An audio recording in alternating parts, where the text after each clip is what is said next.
Sayula is the most international boat in the race. Built in Finland to an American design and skippered by her Mexican owner, Ramon Carlin, with a mixed crew from 7 countries. Hey Butch. Hi Will. Nice to meet you. How are you doing? Good to see you too. Yeah. So Butch, we're here 50 years after you sailed in the first Whitbread race. What's it like to be back after all this time and to see these boats change. here? Big change. I feel a little bit like if I was Orville Wright and somebody was showing me around the Concorde. You know, it would be very difficult to make the connection, but the connection is there. Yes. Mexican Sayula at the start of the vital pursuit race back to England. We had this reputation of being a very happy-go-lucky crew, had our, good food and things. We had 14 trays of beer, which was supplied free by Whitbreads. For one leg? For one leg, yes.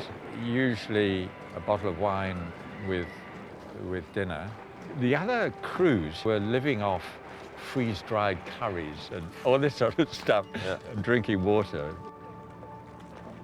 You've got a shore crew, and do they look after you in the port? I think the shore crew is 4 or 5 times bigger than the sailing crew. So I think one of our strengths was that we had Keith Lawrence was a professional sailmaker.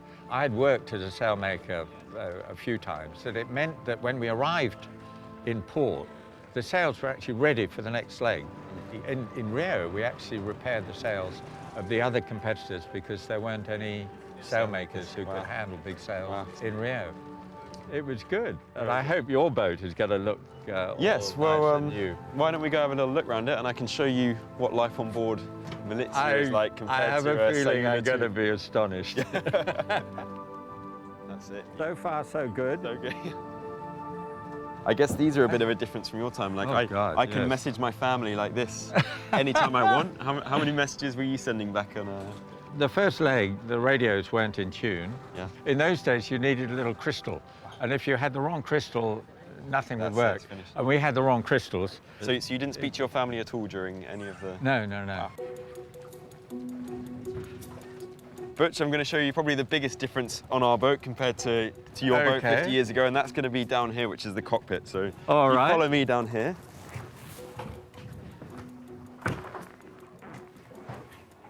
Good heavens. God, I saw one of the Apollo moon landing vehicles, and it was like this. Yes. That's the closest thing I've seen to it. Amazing. Yeah. This is how we steer. We sit here and we press these buttons normally rather than using this, but you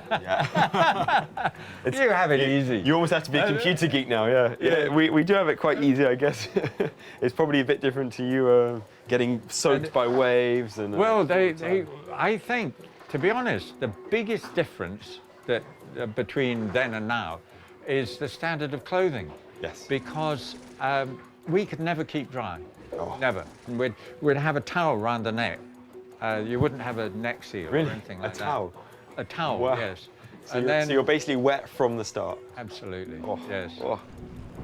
If we ever need an extra crew member who can come and fix some sails. I couldn't move quick enough for a boat like this. Well, I wish I could take you out on Exactly. Sayula. I would love to go back to your one as well. At least you'd appreciate the wine. Yeah, exactly.